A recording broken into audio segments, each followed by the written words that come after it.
Okay, നമുക്ക് second പ്രോബ്ലത്തിലേക്ക് കയറാം. Air flow at the rate of 100 meter cube per minute at a 40 degree Celsius dry bulb temperature and 50% relative humidity is mixed with another stream flowing at the rate of 20 meter cube per minute at 26 degree Celsius dry bulb temperature and 50% of relative humidity. അപ്പോൾ രണ്ട് air mix ചെയ്തുകൊണ്ട് ഒരു refrigerator അല്ലെങ്കിൽ നമ്മുടെ air condition സിസ്റ്റത്തിലേക്ക് കയറുന്നു. അപ്പോൾ ഈ എയർ കണ്ടീഷൻ സിസ്റ്റത്തിലേക്ക് കയറുമ്പോൾ ശ്രദ്ധിക്കേണ്ടതെന്ന് വെച്ചാൽ രണ്ട് വോളിയമുള്ള രണ്ട് ഫ്ലോ റേറ്റുള്ള രണ്ട് എയറുകളാണ് മിക്സ് ചെയ്യുന്നത്. അപ്പോൾ ഒരു എയറിൻ്റെ പ്രോപ്പർട്ടീസും കാര്യങ്ങളും കൊടുത്തിട്ടുണ്ട്. അത് 100 meter cube per minute flow റേറ്റിലാണ് മൂവ് ആവുന്നത്. 40 degree Celsius ഡ്രൈ ബൾബ് ടെമ്പറേച്ചറാണ്. 50% ആണ് റിലേറ്റീവ് ഹ്യൂമിഡിറ്റി. അത് വേറൊരു എയറുമായിട്ട് മിക്സ് ചെയ്യുന്നു. ആ എയറിൻ്റെ എന്ന് പറയുന്നതിൻ്റെ ഫ്ലോ റേറ്റ് എന്ന് പറയുന്നത് 20 meter cube per minute ആണ്. അതിൻ്റെ dry bulb temperature 26 degree Celsius ആണ്. അതിൻ്റെ റിലേറ്റീവ് ഹ്യൂമിഡിറ്റി 50 ആണ്. അപ്പോൾ ഇവിടെ നമുക്കറിയാം, നമുക്ക് രണ്ട് ടൈപ്പ് എയറുകളാണ് മിക്സ് ചെയ്യുന്നത്. ഒന്ന് റീസർക്കുലേറ്റഡ് എയറും ഒന്ന് അറ്റ്മോസ്ഫിയറിൽ നിന്ന് റിസീവ് ചെയ്യുന്ന എയറും. അപ്പോൾ ഇവിടെ നോക്കി, ഈ ക്വസ്റ്റ്യനകത്ത് നമുക്ക് പറയുന്നില്ല ഏത് എയറാണ് റീസർക്കുലേറ്റഡ് എയർ എന്നും ഏത് എയറാണ് ഡ്രൈ ബൾബ് ടെമ്പറേച്ചർ അല്ലെങ്കിൽ അറ്റ്മോസ്ഫിയറിക് എയർ എന്നും നമുക്ക് പറയുന്നില്ല. അപ്പോൾ ഈ ഒരു ക്വസ്റ്റ്യനകത്തും നമുക്ക് ഒരു അസംഷനിലെത്താം. ടെമ്പറേച്ചർ കുറവ്, അതായത് അറ്റ്മോസ്ഫിയർ ടെമ്പറേച്ചറിനേക്കാൾ കുറവ് ടെമ്പറേച്ചർ ആയിരിക്കും എപ്പോഴും നമ്മളുടെ എന്തെന്ന് പറയുന്നത് എയർ കണ്ടീഷൻ സിസ്റ്റത്തിനകത്ത് വരുന്നത്. അപ്പോൾ റീസർക്കുലേറ്റ് ചെയ്ത് വരുന്ന എയറിൻ്റെ ടെമ്പറേച്ചർ ഓൾമോസ്റ്റ് എന്തായിരിക്കും, നമ്മളുടെ അറ്റ്മോസ്ഫിയറിൽ നിന്ന് കിട്ടുന്ന ടെമ്പറേച്ചറിനേക്കാൾ കുറവായിരിക്കും. ഇപ്പോൾ നോക്കി, ഇവിടുത്തെ റീസർക്കുലേറ്റിംഗ് എയർ എന്ന് പറയുമ്പോൾ നമുക്ക് എവിടെ വരാൻ സാധ്യതയുണ്ട്? ഒന്ന് 40 ഡിഗ്രിയും ഒന്ന് 26 ഡിഗ്രിയും. അപ്പോൾ ആ 26 ഡിഗ്രി എന്ന് പറയുന്നതാണ് നമ്മളുടെ എന്തെന്ന് പറയുന്നത് റീസർക്കുലേറ്റഡ് എയർ. ഈ 40 എന്ന് പറയുന്നത് ഔട്ട്സൈഡിലെ എയറാണ്. Okay, the mixer flow over a cooling coil whose apparatus dew point temperature is 10 degree Celsius. അപ്പോൾ നമ്മളുടെ കോയിലിൻ്റെ ഡ്യൂ പോയിൻറ്റ് ടെമ്പറേച്ചർ നമുക്ക് തന്നിട്ടുണ്ട് 10 degree Celsius. Bypass factor is 0.2. Okay, find the dry bulb temperature, relative humidity of air leaving the coil. കോയിലിൽ നിന്നും leave ചെയ്യുന്ന എയറിൻ്റെ, അതായത് supply ചെയ്യുന്ന എയറിൻ്റെ dry bulb temperature relative humidity കണ്ടെത്തുക. If the air is supplied to an air condition room where the dry bulb temperature is 26 degree Celsius and 50 degree Celsius humidity are maintained. അപ്പോൾ air 26 degree Celsius അതുപോലെ തന്നെ 50 degree Celsius എയറുമാണ് നമ്മൾ എങ്ങോട്ട് കൊടുക്കുന്നത്? Conditioned air condition റൂമിലേക്ക് നമ്മൾ supply ചെയ്യുന്നത്. Okay, ഇനി നമുക്ക് കണ്ടുപിടിക്കേണ്ടത് room sensible heat factor, capacity cooling load capacity of the coil in times of refrigeration. ഇത്രയാണ് നമുക്ക് ഫൈൻഡ് ഔട്ട് ചെയ്യേണ്ടത്. അപ്പോൾ ഇതാണ് നമ്മളുടെ ഒരു ഈ തന്നിരിക്കുന്ന ഡേറ്റ വെച്ച് നമ്മൾ അസംഷൻ വരയ്ക്കുന്നത് എങ്ങനെയാണ്. അപ്പോൾ നമ്മളുടെ റൂമിനകത്തുള്ള കണ്ടീഷൻ, ഇന്നർ കണ്ടീഷൻ എന്ന് പറയുമ്പോൾ 26 degree Celsius ആണ് അതിൻ്റെ dry bulb temperature. Relative humidity 50% നമ്മൾ കൊടുക്കുന്നത്, റൂമിലേക്ക് കൊടുക്കുന്നത്. അതേപോലെ തന്നെ എയറിൻ്റെ 40 degree Celsius ആൻഡ് 50% ആണ് relative humidity. Volume flow rate എന്ന് പറയുന്നത് 100 meter cube per minute ആണ്. റീസർക്കുലേറ്റ് ചെയ്യുന്ന എയറിൻ്റെ വോളിയോമെട്രിക് എന്ന് പറയുന്നത് എന്താണ്? 20 meter cube per second ആണ്. ഇത് രണ്ടുകൂടെ മിക്സ് ചെയ്തുകൊണ്ട് നമ്മൾ എന്ത് ചെയ്യുന്നു, നമ്മളുടെ കോയിലൂടെ കടന്ന് എയർ കണ്ടീഷൻ അപ്പാരറ്റസിലൂടെ കടന്ന് നമുക്ക് ഏത് ഏരിയ ആണോ തണുപ്പിക്കേണ്ട റൂമിലേക്ക് എത്തിക്കുന്നു. ആ അപ്പാരറ്റസിലേക്ക് കയറുമ്പോൾ അപ്പാരറ്റസിൻ്റെ ഡ്യൂ പോയിൻറ്റ് ടെമ്പറേച്ചർ എന്ന് പറയുന്നത് 10 degree Celsius ആണ്. അതിൻ്റെ ബൈപ്പാസ് ഫാക്ടർ 0.2 ആണ്. ഇനി നമുക്ക് പ്രോബ്ലത്തിലേക്ക് ഇറങ്ങാം. ഗിവൻ ഡേറ്റാസ് എടുത്ത് എഴുതുക. Dry bulb temperature, relative humidity of inside condition and recirculated air of inside. Outside condition വരുമ്പോൾ dry bulb temperature outside, relative humidity outside and heat flow at outside. Okay, ADP apparatus dew factor 10 degree Celsius, bypass factor is equal to 0.2. Sensible heat ഫാക്ടറാണ് നമുക്ക് കണ്ടുപിടിക്കേണ്ടത്. അതുപോലെ തന്നെ cooling load, capacity of the coil in times of refrigeration. ഇത്രയാണ് നമുക്ക് find out ചെയ്യേണ്ടത്. അപ്പോൾ നമുക്കറിയാവുന്ന കുറച്ച് കാര്യങ്ങൾ എഴുതുക. ഓക്കെ, അപ്പോൾ നമുക്കിവിടെ മാസ് എന്ന് പറയുന്ന സാധനം നമുക്ക് ആവശ്യമായിട്ടുള്ള കാര്യം അതെന്താണെന്ന് വെച്ച് കഴിഞ്ഞാൽ, നമുക്ക് ഫോർമുലാസിലേക്ക് ഒന്ന് പോവാം. നമുക്ക് വേണ്ട ബേസിക് ഫോർമുല എന്ന് പറയുന്നത് നമുക്ക് എന്തൊക്കെയാണ് കണ്ടുപിടിക്കാൻ പറഞ്ഞിരുന്നത് നമ്മളോട്? Find room sensible heat factor RSHF. RSHFും അതുപോലെ തന്നെ കൂളിംഗ് കോയിലിൻ്റെ കപ്പാസിറ്റിയുമാണ് നമുക്ക് കണ്ടുപിടിക്കാൻ പറഞ്ഞത്. ഓക്കെ, അപ്പോൾ അതിന് നമുക്ക് ആവശ്യമുള്ളതെന്ന് പറയുന്നത് ഈ റീസർക്കുലേറ്റ് ചെയ്യുന്ന എയറിൻ്റെ മാസ് നമ്മൾ കണ്ടുപിടിക്കണം. അതുപോലെ തന്നെ ഫ്രഷ് എയറിൻ്റെ മാസ് നമ്മൾ എന്ത് ചെയ്യണം, ഫൈൻഡ് ഔട്ട് ചെയ്യണം. അപ്പോൾ റീസർക്കുലേറ്റഡ് എയറിൻ്റെ മാസ് കണ്ടുപിടിക്കണമെങ്കിൽ നമുക്ക് എന്ത് വേണം? ആദ്യമേ റീസർക്കുലേറ്റഡ് എയറിൻ്റെ വോളിയം വേണം. അതുപോലെ തന്നെ എന്തും വേണം? സ്പെസിഫിക് വോളിയം ഓഫ്, അതായത് ഫ്ലോ റേറ്റും വേണം, സ്പെസിഫിക് വോളിയം വേണം. ഫ്ലോ റേറ്റ് ഓൾറെഡി നമുക്ക് തന്നിട്ടുണ്ട്, എത്ര മീറ്റർ ക്യൂബ് പെർ മിനിറ്റിലാണ് നമ്മളുടെ എയർ റീസർക്കുലേറ്റ് ചെയ്യുന്നത് തന്നിട്ടുണ്ട്. അതുപോലെ തന്നെ specific volume of the recirculated air, specific volume കണ്ടുപിടിക്കുന്നതിന് നമുക്ക് നമ്മളുടെ സൈക്ലോമെട്രിക് ചാർട്ടിൽ നിന്ന് ഫൈൻഡ് ഔട്ട് ചെയ്യാവുന്നതാണ്. ഓക്കെ, അതുപോലെ തന്നെ ഫ്രഷ് എയറിൻ്റെതും വോളിയം ഫ്ലോ റേറ്റ് തന്നിട്ടുണ്ട്. സ്പെസിഫിക് വോളിയം നമ്മൾ എന്ത് ചെയ്യുന്നു? ആ ഡ്യൂ പോയിൻറ്റ് ടെമ്പറേച്ചറിൻ്റെ സ്പെസിഫിക് വോളിയം കണ്ടുപിടിക്കുന്നു. റീസർക്കുലേറ്റ് ചെയ്യുമ്പോൾ ഉണ്ടാകുന്ന ഡ്യൂ പോയിൻറ്റ് ടെമ്പറേച്ചറിൻ്റെ സ്പെസിഫിക് വോളിയം കണ്ടുപിടിക്കുന്നു. അത് നമുക്ക് സൈക്ലോമെട്രിക് ചാർട്ടിൽ നിന്ന് നമുക്ക് കണ്ടുപിടിക്കാം. ദെൻ അതിൽ നിന്ന് നമ്മൾ എന്ത് ചെയ്യുക? മാസ് ഫോർ സപ്ലൈ, എത്രയാണ് മാസ് ഫ്ലോ സപ്ലൈ ചെയ്യുന്നതെന്ന് കണ്ടുപിടിക്കുക. റീസർക്കുലേറ്റഡ് മാസ്, അതുപോലെ തന്നെ ഔട്ട് സൈഡ് മാസ്, ഇത് രണ്ടിൻ്റെ സം എന്ന് പറഞ്ഞാണ് എന്ത് ചെയ്യുന്നത്? നമ്മൾ കോയിലൂടെ ഓക്കെ എത്ര എമൗണ്ട് ഓഫ് മാസാണ് നമ്മളിവിടെ കൊടുക്കുന്നത് കണ്ടുപിടിക്കുന്നതാണ് മാസ് ഓഫ് സപ്ലൈ. റീസർക്കുലേറ്റിൽ നിന്ന് വരുന്ന മാസ്, ഔട്ട് സൈഡ് ലെയറിൽ നിന്ന് വരുന്ന മാസ്, ഈ രണ്ട് മാസോടെ ചേർന്നിട്ടാണ് നമ്മൾ എന്ത് ചെയ്യുന്നത്? കോയിലിലേക്ക് സപ്ലൈ ചെയ്യുന്നത്, ഇല്ലേ? അപ്പോൾ based on the energy balance equation, mass of out side air, enthalpy of out side air plus mass of recirculated air plus into enthalpy of internal and mass of supply air into നമ്മളുടെ mix എയറിൻ്റെ enthalpy. Supply air എന്ന് പറഞ്ഞാൽ എന്താണ്? രണ്ടുകൂടെ mix ചെയ്യുന്നതല്ലേ supply air എന്ന് പറയുന്നത്. അപ്പോൾ ഇതിനകത്തു നിന്ന് നമ്മൾ എന്ത് കണ്ടുപിടിക്കുക? വാല്യൂ സബ്സ്റ്റിറ്റ്യൂട്ട് ചെയ്ത് കണ്ടെത്തുക. M0യും MRC നമുക്ക് എന്ത് ചെയ്യാം? നമുക്ക് ഫോർമുലയിൽ നിന്ന് കണ്ടെത്താം. അതുപോലെ തന്നെ H0 എന്ന് പറയുന്നത് എന്താണ്? ഔട്ട്ഡോറിൻ്റെ ഡ്രൈ ബൾബ് ടെമ്പറേച്ചർ എന്ന് പറഞ്ഞാൽ എൻതാൽപ്പി കണ്ടുപിടിക്കാം. ഇൻഡോറിൻ്റെ ഡ്രൈ ബൾബ് ടെമ്പറേച്ചർ രണ്ട് വാല്യൂസ് തന്നാൽ നമുക്ക് എന്ത് കണ്ടുപിടിക്കാം? HI കണ്ടുപിടിക്കാം. HM നമുക്ക് വേറെ ഒരു മെത്തേഡ് ഉപയോഗിച്ചുകൊണ്ട് ഫൈൻഡ് ഔട്ട് ചെയ്യാം. ഓക്കെ, ഇനി നമുക്ക് എന്ത് കണ്ടുപിടിക്കാൻ പറഞ്ഞിട്ടുണ്ട്? നമ്മൾ സപ്ലൈ ചെയ്യുന്ന പോയിൻറ്റിൻ്റെ ഡ്രൈ ബൾബ് ടെമ്പറേച്ചറും റിലേറ്റീവ് ഹ്യൂമിഡിറ്റിയും കണ്ടുപിടിക്കാൻ പറഞ്ഞിട്ടുണ്ട്, അല്ലേ? അപ്പോൾ പോയിന്റ് ചെയ്തിരിക്കുന്ന അതിൻ്റെ ഡ്രൈ ബൾബ് ടെമ്പറേച്ചറും ഹ്യൂമിഡിറ്റിയും കണ്ടുപിടിക്കാനാണ് നമ്മൾ ഈ ഇക്വേഷൻസ് ഉപയോഗിക്കുന്നത്. ദെൻ ലാസ്റ്റ് ഫൈനലി RSHF കണ്ടുപിടിക്കാം, റിലേറ്റീവ് നമുക്ക് room sensible heat factor last find out ചെയ്യാം. അപ്പം ഇതാണ് നമ്മളുടെ ഒരു സൈക്ലോമെട്രിക് ചാർട്ടിനകത്ത് നമ്മൾ വാല്യൂസ് പ്ലോട്ട് ചെയ്യാൻ പോവാണ്. അപ്പോൾ ഇത് എൻഡ് റിസൾട്ടാണ് ഈ കൊടുത്തിരിക്കുന്നത്. നമുക്ക് ഘട്ടം ഘട്ടമായിട്ട് ഓരോന്ന് നോക്കാം. അപ്പോൾ നമ്മൾ ഫസ്റ്റ് ഔട്ട്സൈഡ് കണ്ടീഷൻ എടുക്കുകയാണ്. ഔട്ട്സൈഡ് കണ്ടീഷൻ എടുക്കുമ്പോൾ ശ്രദ്ധിക്കേണ്ടതെന്ന് പറയുന്നത്, ഔട്ട്സൈഡ് കണ്ടീഷൻ അത് പറയുന്നുണ്ട്, നമുക്ക് 40 ഡിഗ്രി സെൽഷ്യസ് ആണ് ഡ്രൈ ബൾബ് ടെമ്പറേച്ചർ, 50% ആണ് റിലേറ്റീവ് ഹ്യൂമിഡിറ്റി. അപ്പോൾ നമ്മളുടെ ഗ്രാഫിനകത്ത് 40ൻ്റെ ലൈന് അതുപോലെ തന്നെ 50ൻ്റെ ലൈനൂടെ ചെയ്യുന്ന പോയിൻ്റാണ് നമ്മുടെ എന്ന് പറയുന്നത് ഔട്ട്ഡോർ സെക്ഷൻ അല്ലെങ്കിൽ നമ്മുടെ ഔട്ട്ലെറ്റ് സെക്ഷൻ എന്ന് പറയുന്നത്. അതുപോലെ തന്നെ ഇൻലെ കണ്ടീഷൻ എടുക്കുമ്പോൾ 26 degree Celsius dry bulb temperature, 50 degree Celsius നമ്മളുടെ റിലേറ്റീവ് ഹ്യൂമിഡിറ്റി. അപ്പം 26 ഡിഗ്രി സെൽഷ്യസും 50, ഇതാണ് നമ്മളുടെ പോയിൻ്റ്, ഇല്ലേ? അപ്പോൾ നമുക്ക് 2 പോയിൻ്റ് കിട്ടി. I എന്ന് പറയുന്നൊരു പോയിൻറ്റും അതുപോലെ തന്നെ O എന്ന് പറയുന്നൊരു പോയിൻറ്റും കിട്ടി. അപ്പോൾ ഈ OA നമ്മൾ എക്സ്റ്റെൻഡ് ചെയ്ത് കഴിഞ്ഞാൽ നമുക്ക് എന്ത് കിട്ടും? എൻതാൽപ്പി കിട്ടും. IA എക്സ്റ്റെൻഡ് ചെയ്താൽ നമുക്ക് എന്ത് കിട്ടും? എൻതാൽപ്പി കിട്ടും. ഔട്ട്ഡോറിൻ്റെ എൻതാൽപ്പിയും ഇൻഡോറിൻ്റെ എൻതാൽപ്പിയും നമുക്ക് ഫൈൻഡ് ഔട്ട് ചെയ്തതിൽ നിന്ന്. അതിനുശേഷം നമ്മൾ ഉദ്ദേശിക്കുന്നത് വെച്ച് കഴിഞ്ഞാൽ ഈ പോയിൻ്റ് അതുപോലെ തന്നെ ഫിക്സ് ചെയ്യുക.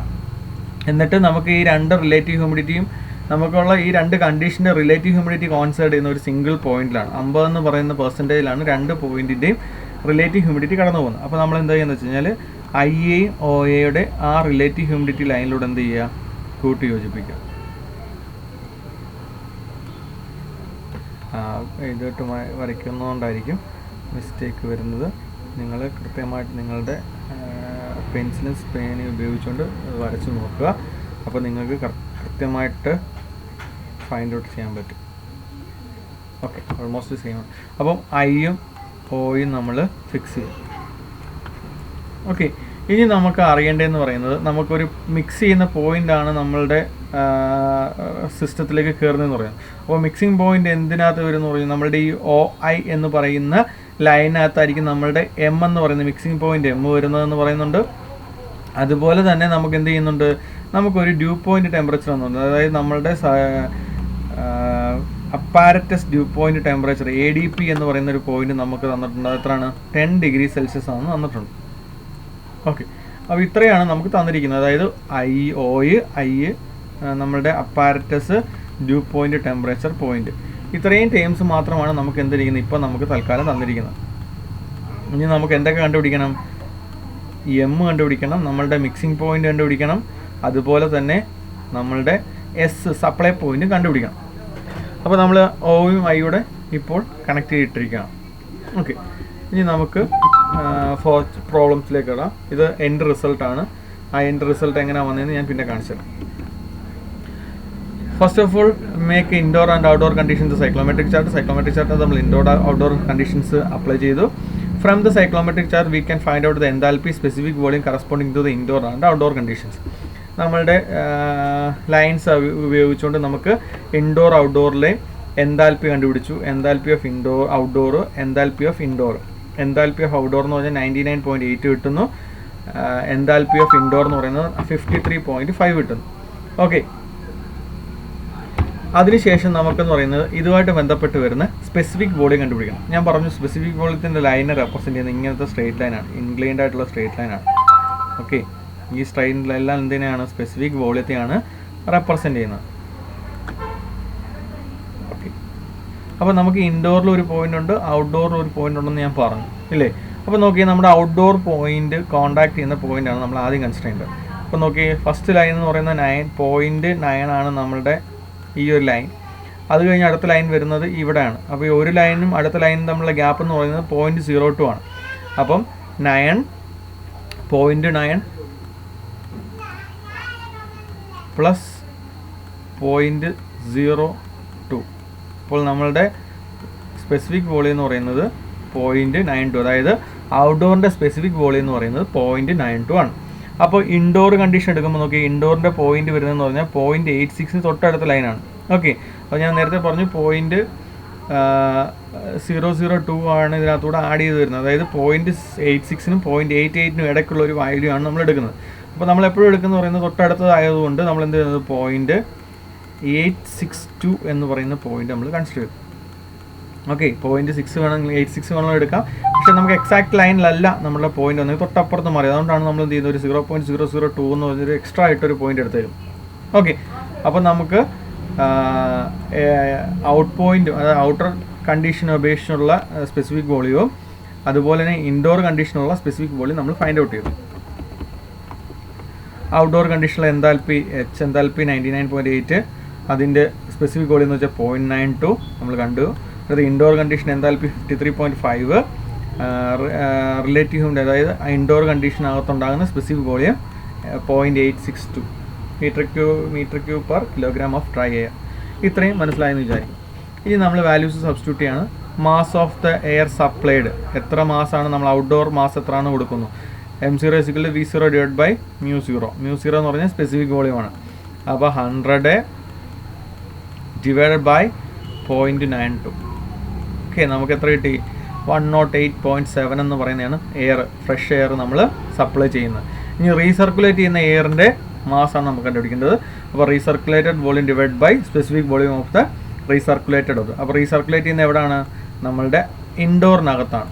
അപ്പോൾ ഇൻഡോറിൻ്റെ മാസാണ് നമ്മളിപ്പോൾ കണ്ടുപിടിക്കാൻ പോകുന്നത്. അപ്പോൾ ഇൻഡോറിലേക്ക് നമ്മൾ കൊടുക്കുന്ന മാസ് എത്രയാണ്? 20% ആണെന്ന് ഞാൻ നേരത്തെ പറഞ്ഞിട്ടുണ്ടായിരുന്നു, എങ്കിലും ഒന്നുകൂടെ കാണിക്കാം. ഇൻഡോറിലേക്കൂടെ നമുക്ക് റീസർക്കുലേറ്റ് ചെയ്യുന്ന മാസ് ഫ്ലോ റേറ്റ് എന്ന് പറയുന്നത് എത്രയാണ്? 20 മീറ്റർ ക്യൂബ് പെർ മിനിറ്റ് ആണ്. അപ്പം 20 ഡിവൈഡ് ബൈ ഇൻഡോറിലുണ്ടാകുന്ന സ്പെസിഫിക് വോളിയം, അതായത് നമ്മുടെ ഇൻഡോർ ഡ്രൈ ബൾബ് ടെമ്പറേച്ചർ മൂലം ഉണ്ടാകുന്ന സ്പെസിഫിക് വോളിയം എത്രയാണ്? 0.86, 23.2 kilo joule per kilogram per minute ആയിട്ട്. അപ്പോൾ ഇത് നിങ്ങൾ ഫസ്റ്റ് നിങ്ങൾ സൈക്ലോമെട്രിക് ചാർട്ടിനകത്ത് ഈ വാല്യൂസ് എല്ലാം സബ്സ്റ്റിറ്റ്യൂട്ട് ചെയ്യുക, എങ്കിൽ മാത്രമേ നിങ്ങൾക്ക് ഇത് പ്രോബ്ലം ചെയ്യാൻ പറ്റത്തുള്ളൂ. ഓക്കെ, ഫസ്റ്റ് പ്രോബ്ലം ഞാൻ നിങ്ങൾക്ക് പറഞ്ഞു തന്നായിരുന്നു. അപ്പം സെക്കൻഡ് പ്രോബ്ലം ഇതുമായിട്ട് റിലേറ്റഡ് ആണ്. ഓക്കെ, ഇപ്പോൾ നമുക്ക് ഫ്ലോ ചെയ്യുന്ന മാസ് കിട്ടി, ഫ്രഷ് എയറിൻ്റെയും കിട്ടി, അതുപോലെ തന്നെ റീസർക്കുലേറ്റഡ് എയറിൻ്റെയും മാസ് കിട്ടി. ഇനി നമ്മൾ സപ്ലൈ ചെയ്യുന്ന എയർ എന്ന് വെച്ചാൽ എന്താണ്? MRC പ്ലസ് M0 ആണ്. അപ്പോൾ നമുക്ക് സപ്ലൈ ചെയ്യുന്ന മാസ് എത്ര കിട്ടി? 131.9 kg/min കിട്ടി. According to the energy balance equation M0H0 plus MRCHI is equal to MSH3. അപ്പോൾ നമുക്ക് ഇതിനകത്ത് M0 അറിയാം, H0 അറിയാം. അതായത് ഔട്ട്ഡോർ കണ്ടീഷൻ്റെ മാസ്, ഔട്ട്ഡോറിൻ്റെ എൻതാൽപ്പി, റീസർക്കുലേറ്റ് ചെയ്യുന്ന മാസ്, അതുപോലെ തന്നെ റീസർക്കുലേറ്റ് ചെയ്യുന്ന എയറിൻ്റെ അല്ലെങ്കിൽ ഇൻഡോറിൻ്റെ എൻതാൽപ്പി, സപ്ലൈ ചെയ്ത മാസ്. ദെൻ ഇതിനകത്ത് നമുക്ക് എന്ത് കിട്ടാം? HM ഫൈൻഡ് ചെയ്യാം. അതായത് നമ്മൾ മിക്സ് ചെയ്ത പോയിൻറ്റിൻ്റെ എൻതാൽപ്പി കിട്ടി. അപ്പോൾ നമുക്ക് ഈ മിക്സ് ചെയ്യുന്ന പോയിൻ്റ് ഇവിടെ M എന്ന് പറയുന്ന പോയിന്റ് പ്ലോട്ട് ചെയ്യുമ്പോഴാണ് നമുക്ക് സാധാരണ എൻതാൽപ്പി കിട്ടിക്കൊണ്ടിരുന്നത്. പക്ഷേ നമ്മളിവിടെ നേരെ തിരിച്ചാണ്. ഫസ്റ്റ് ഓഫ് ഓൾ നമ്മൾ ഇവിടുന്ന് എൻതാൽപ്പി ഫൈൻഡ് ഔട്ട് ചെയ്തിട്ട് ആ എൻതാൽപ്പി പോയിന്റ് നമ്മൾ എന്ത് ചെയ്യുക? ഇൻക്ലൈൻഡ് ആയിട്ട് എക്സ്റ്റെൻഡ് ചെയ്യുക. ആ എക്സ്റ്റെൻഡ് ചെയ്യുന്ന പോയിന്റ് നമ്മളുടെ എന്ത് ചെയ്യണം? OI എന്ന് പറയുന്ന പോയിന്റിൽ ടച്ച് ചെയ്യുന്ന പോയിന്റാണ് നമ്മുടെ എന്ന് പറയുന്നത് M എന്ന് പറയുന്നത്. ഓക്കെ, അപ്പോൾ നമ്മൾ OI എന്ന് പറയുന്ന ലൈൻ വരച്ചു. അതിനകത്തുനിന്ന് നമ്മൾ എന്ത് ചെയ്യുന്നു? HM, അതായത് എൻതാൽപ്പി, മിക്സഡ് പോയിന്റ് എൻതാൽപ്പി നമ്മൾ ഫൈൻഡ് ഔട്ട് ചെയ്തു. ആ എൻതാൽപ്പി നമ്മൾ എന്ത് ചെയ്യുന്നു? എക്സ്റ്റെൻഡ് ചെയ്തു നമ്മുടെ OI എന്ന് പറയുന്ന ലൈനിൽ വന്ന് കോണ്ടാക്ട് ചെയ്യുന്ന പോയിന്റാണ് എന്ത് പറയുന്നത്? M എന്ന് പറയുന്നത്. അങ്ങനെ ആ M എന്ന് പറയുന്ന പോയിന്റ് കിട്ടുമ്പോൾ അതിൻ്റെ എന്ത് കിട്ടും? നമുക്ക് മിക്സ് ചെയ്ത പോയിന്റിൻ്റെ ഡ്രൈ ബൾബ് ടെമ്പറേച്ചർ കിട്ടുന്നു. അതേപോലെ തന്നെ ആ മിക്സ് ചെയ്ത പോയിന്റിൻ്റെ എന്ത് കിട്ടുന്നു? നമുക്ക് സ്പെസിഫിക് ഹ്യൂമിഡിറ്റിയും കിട്ടുന്നു. ഓക്കെ എന്ന് വിശ്വസിക്കുന്നു. ഇപ്പം നമുക്ക് O കിട്ടി, I കിട്ടി, M കിട്ടി. Now draw the constant enthalpy line corresponding to HM which intersects the OI line at point M. From the cyclometric chart we can find out the dry bulb temperature of the air entering the cooling coil at a point M is okay. ഇപ്പോൾ ഇത്രയാണ് നമുക്ക് കിട്ടിയിരിക്കുന്നത്. പിന്നെ നമ്മളൊരു ADP, അതായത് നമ്മുടെ apparatus due point ഒരു പോയിന്റിൽ നമ്മൾ കോൺടാക്ട് ചെയ്തിട്ടിരിക്കുകയായിരുന്നു അല്ലേ? ഒരു പോയിന്റ് നമ്മളവിടെ 10 ഡിഗ്രി സെൽഷ്യസ് എന്ന് പറയുന്ന ഒരു ലൈൻ അവിടെ ടച്ച് ചെയ്ത്, അല്ലെങ്കിൽ നമ്മൾ അതിനകത്ത് സൈക്ലോമെട്രിക് ചാർട്ടിനകത്ത് ടച്ച് ചെയ്ത് വെച്ചിട്ടേ ഉള്ളായിരുന്നു. ഓക്കെ, ആ പോയിന്റാണിത്. ഇനി നമ്മളുടെ എമ്മിനെയും ഡ്യൂ പോയിന്റ് ടെമ്പറേച്ചറിനോട് നമ്മൾ എന്ത് ചെയ്യുക? ഒരു ലൈൻ കൊണ്ട്, ഒരു സ്ട്രെയിറ്റ് ലൈൻ കൊണ്ട് ടച്ച് ചെയ്യുക. അതായത് 1M നമ്മളുടെ ഡ്യൂ പോയിന്റ് ടെമ്പറേച്ചർ, അതായത് നമ്മളുടെ അപ്പാരറ്റസ് ഡ്യൂ പോയിന്റ് ടെമ്പറേച്ചർ നമ്മൾ എന്ത് ചെയ്യുക? കണക്ട് ചെയ്യിക്കുക. അപ്പോൾ ഈ ഒരു സ്ട്രെയിറ്റ് ലൈൻ കിട്ടി. ഇപ്പോൾ നമുക്ക് OI എന്ന് പറയുന്ന ലൈന്, അതുപോലെ തന്നെ MI എന്ന് പറയുന്ന ഇതിന് നമുക്ക് ADP എന്ന് പറയും, MADP എന്ന് പറയുന്ന ലൈനോട് മുട്ടിക്കുക. അപ്പോൾ ഇത്രയാണ് നമുക്കിപ്പോൾ നിലവിൽ കിട്ടിയിരിക്കുന്ന ഡേറ്റാസ്. ഓക്കെ, അതിനുശേഷം ഇനി നമുക്ക് കണ്ടുപിടിക്കേണ്ടതെന്ന് പറയുന്നത് നമ്മൾ സപ്ലൈ കണ്ടീഷൻസ് ആണ് നമുക്ക് വേണ്ടത്. നമ്മളിപ്പം ഇവിടുന്ന് Oയും Iയും റെപ്രസെൻ്റ് ചെയ്തു, Oയും Iയും വരച്ചു, M എന്ന് പറയുന്ന പോയിന്റ് കണ്ടെത്തി. ആ എമ്മിനെ നമ്മൾ എന്ത് ചെയ്യുന്നു? നമ്മുടെ അപ്പാരറ്റസ് ഡ്യൂ പോയിന്റുമായിട്ട് കോൺടാക്ട് ചെയ്യുന്നു. സപ്പോസ് നമുക്കിപ്പോൾ ഇവിടെ ബൈപ്പാസ് ഫാക്ടർ തന്നിട്ടില്ലായിരുന്നെങ്കിൽ, ഇപ്പോൾ നമ്മളിപ്പം ഈ Oയും Iയുടെ മിക്സ് ചെയ്ത എയറാണ് നമ്മൾ എങ്ങോട്ട് കൊടുക്കുന്നത്? നമ്മളുടെ എയർ കണ്ടീഷനിലേക്ക് കൊടുക്കുന്നത്. ഇവിടെ ഡ്യൂ പോയിന്റ് ടെമ്പറേച്ചർ തന്നിട്ടില്ലായിരുന്നെങ്കിൽ നമ്മളുടെ ADP വാല്യൂ തന്നെ ആയിരുന്നേനെ നമ്മളുടെ എന്ത് വാല്യൂ? Supply value. അപ്പോൾ നമുക്ക് നമ്മുടെ ലൈൻ എങ്ങനെ വന്നേനെ? എമ്മിൽ നിന്ന് നേരെ ADPയിലേക്ക് പോകുന്നു, ADPയിൽ നിന്ന് നേരെ തിരിച്ചെങ്ങോട്ട് പോകുന്നു? Iയിലേക്ക് പോകുന്നു. ഇങ്ങനെയായിരുന്നു ഫ്ലോ പോകേണ്ടിയിരുന്നത്. പക്ഷേ ഇവിടെ നമുക്ക് എന്ത് സംഭവിക്കുന്നുണ്ട്? ഒരു ചെറിയ ബൈപ്പാസ് ഫാക്ടർ വരുന്നത് കൊണ്ട് നമുക്ക് S എന്ന് പറയുന്ന പോയിന്റ് ഫൈൻഡ് ഔട്ട് ചെയ്യാനേ പറ്റത്തുള്ളൂ. ഇപ്പോൾ നമുക്ക് ഓൾറെഡി വന്നിരിക്കുന്ന പറഞ്ഞാൽ എമ്മും ADP എന്ന് പറഞ്ഞ സ്ട്രെയിറ്റ് ലൈൻ വരച്ച് വെച്ചിട്ടുണ്ട്. ഈ ഒരു ലൈനകത്തായിരിക്കും നമ്മൾ എന്ത് ചെയ്യുന്നത്? നമ്മുടെ സപ്ലൈ ലൈൻ വരുന്നത്. ആ സപ്ലൈ ലൈൻ കിട്ടിയാൽ മാത്രമേ നമുക്ക് എങ്ങോട്ട് കൊടുക്കാൻ പറ്റത്തുള്ളൂ? നമ്മളുടെ Iയിലേക്ക് നമുക്ക് ഫോർവേഡ് ചെയ്യാൻ പറ്റത്തുള്ളൂ, Aയിലേക്ക് ഫ്ലോ വരാൻ പറ്റത്തുള്ളൂ. അപ്പോൾ നമ്മൾ ഇനി എന്ത് കണ്ടുപിടിക്കണം? S കണ്ടുപിടിക്കണം. അപ്പോൾ S എന്ന് പറയുന്നത് നമുക്കിപ്പോൾ ഒരു കാര്യം മനസ്സിലായി. S എന്ന് പറയുന്ന ലൈൻ ADP M എന്ന് പറയുന്ന ലൈനിലാണ്, ഏതോ ഒരു ഭാഗത്താണ്, ഇവിടാണോ എവിടാണോ എന്ന് നമുക്ക് കണ്ടെത്തിയേ പറ്റത്തുള്ളൂ. ആ ഒരു ലൈനിലായിരിക്കും നമ്മളുടെ എന്ത് വരുന്നതെന്ന് നമുക്കറിയാം, നമ്മളുടെ സപ്ലൈ വാല്യൂ വരുന്നതെന്ന് നമുക്ക് അറിയാം. അപ്പോൾ നമ്മൾ ഇനിയിപ്പോൾ കണ്ടുപിടിക്കാൻ പോവാണ്. നമുക്ക് ബൈപ്പാസ് ഫാക്ടർ വന്നിട്ടുണ്ട്. Bypass factor is equal to TDS, dry bulb temperature, supply dry bulb temperature minus ADP. അതായത് നേരത്തെ ഞാൻ കണ്ടീഷൻ പറഞ്ഞു പഠിച്ചായിരുന്നു, നമ്മളുടെ ബൈപ്പാസ് ഫാക്ടർ കണ്ടുപിടിക്കുന്നതിന് നമ്മൾ എന്തോ ചെയ്യുന്നത്, സപ്ലൈ ചെയ്തിരിക്കുന്ന, അതായത് supply dry bulb temperature minus ADP divided by നമ്മൾ കൊടുക്കുന്ന mixing point, dry bulb temperature of the mixing point minus ADP. അതായത് സപ്ലൈ കൊടുത്തിരിക്കുന്ന എവിടെ നിന്നാണ് സപ്ലൈ, അപ്പോൾ ടോട്ടൽ നമുക്ക് തന്നിരിക്കുന്ന ലെങ്തിൽ നിന്ന് നമുക്ക് സപ്ലൈ കൊടുക്കുന്നതിന് കണ്ടീഷൻ, അതായത് TD dry bulb temperature of the supply condition minus ADP divide by dry bulb temperature of the mixer minus ADP. ഇതാണ് ഇതിൽ നിന്നാണ് നമുക്ക് എന്ത് കിട്ടുന്നത്, ബൈപ്പാസ് ഫാക്ടർ കിട്ടുന്നത്. അപ്പം dry bulb temperature of the supply condition minus ADP divide by dry bulb temperature of the mixer minus ADP. അപ്പം നമുക്ക് ബൈപ്പാസ് ഫാക്ടർ വന്നിട്ടുണ്ട് 0.2, നമുക്ക് ADP വാല്യൂ വന്നിട്ടുണ്ട് 10. മിക്സിംഗ് പോയിൻറ്റിൻ്റെ ഡ്രൈ ബൾബ് ടെമ്പറേച്ചർ കണ്ടുപിടിക്കണം. അപ്പോൾ മിക്സിംഗ് പോയിൻ്റ് നമുക്ക് കിട്ടി. ഈ പോയിൻ്റ് താഴേക്ക് എക്സ്റ്റെൻഡ് ചെയ്യുമ്പോൾ നമ്മുടെ ഹൊറിസോണ്ടൽ ലൈൻ വന്ന് മുട്ടുന്ന പോയിൻ്റാണ് നമ്മുടെ എന്തെന്ന് പറയുന്നത്, dry bulb temperature of the mixing point. നമുക്ക് ഇവിടുത്തെ dry bulb of the mixing point എന്ന് പറഞ്ഞാൽ എത്ര വരും, 37.6 എന്ന് വരും. ഓക്കെ, ആ 37.6 നമ്മളിവിടെ കൊടുക്കുന്നത്. അപ്പോൾ അതിനകത്ത് എന്ത് കിട്ടി, TDC കിട്ടി. അതായത് സപ്ലൈ കണ്ടീഷൻ കൊടുക്കുമ്പോൾ ഉണ്ടാകുന്ന ഡ്രൈ ബൾബ് ടെമ്പറേച്ചർ കിട്ടി. അപ്പം നമുക്ക് ഡ്രൈ ബൾബ് ടെമ്പറേച്ചർ കിട്ടി, സപ്ലൈ കൊടുക്കുമ്പോൾ ഡ്രൈ ബൾബ് ടെമ്പറേച്ചർ കിട്ടി. ഈ ഡ്രൈ ബൾബ് ടെമ്പറേച്ചറിനെ നമ്മൾ എന്ത് ചെയ്യുക, നമ്മളുടെ MADP എന്ന് പറയുന്ന പോയിന്റിൽ കൊണ്ട് കോൺടാക്ട് ചെയ്യുക. ആ പോയിന്റിനെയാണ് നമ്മൾ എന്ത് പറയുന്നത്, നമ്മുടെ സപ്ലൈ പോയിന്റ് എന്ന് പറയുന്നത്.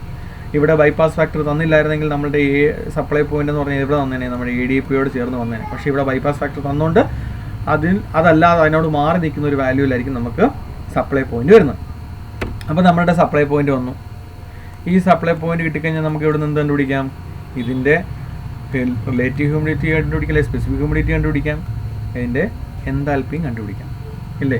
അതാണ് ഇവിടെ കൊടുത്തിരിക്കുന്നത്. നമുക്ക് ഡ്രൈ ബൾബ് ടെമ്പറേച്ചർ കിട്ടി, ഇതിൽ നിന്ന് നമ്മൾ എന്ത് കണ്ടുപിടിച്ചു, ഇതിൻ്റെ എൻതാൽപ്പിയും നമ്മൾ ഫൈൻഡ് ഔട്ട് ചെയ്തു.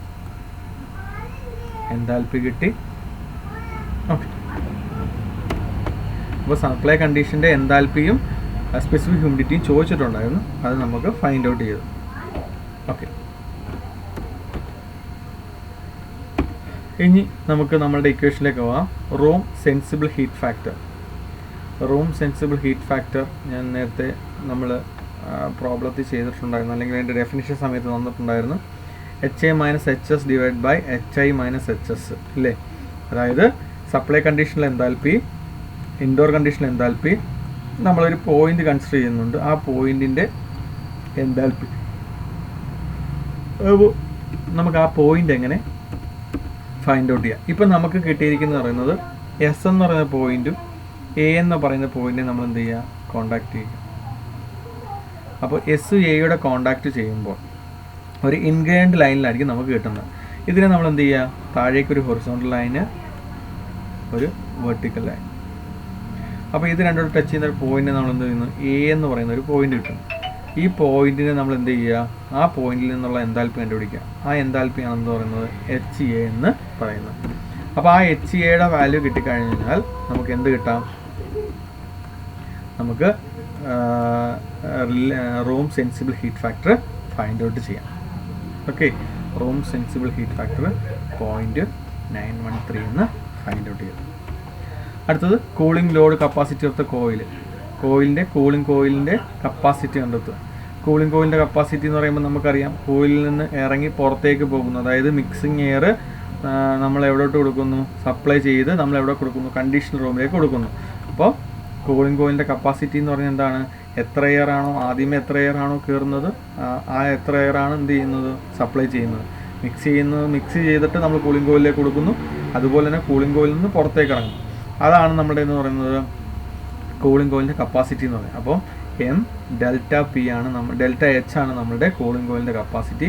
MS HM മൈനസ് HS, അതായത് മിക്സിങ്ങിൻ്റെ എൻതാൽപ്പി, HSൻ്റെ എൻതാൽപ്പി. നമുക്കുള്ളതെല്ലാം ഡേറ്റാസ് നമുക്കറിയാം. അതിൽ നിന്ന് നമുക്ക് എന്ത് കിട്ടി, 6548.8 kJ/min എന്ന് കിട്ടി. ഡിവൈഡ് ബൈ 2 ടൺ കൊണ്ട് ഡിവൈഡ് ചെയ്യുമ്പോൾ നമുക്ക് എന്ത് കിട്ടി, ടൺ ഓഫ് റെഫ്രിജറേഷൻ കിട്ടി. ഇത്രയാണ് നമുക്ക് ഈ പ്രോബ്ലത്തിൽ നോക്കാനുള്ളത്. അപ്പോൾ നിങ്ങൾക്കത് മനസ്സിലായി എന്ന് വിചാരിക്കുന്നു. എന്തെങ്കിലും ഡൗട്ട് ഉണ്ടെങ്കിൽ നിങ്ങൾക്ക് ചോദിക്കാവുന്നതാണ്. Okay, thank U.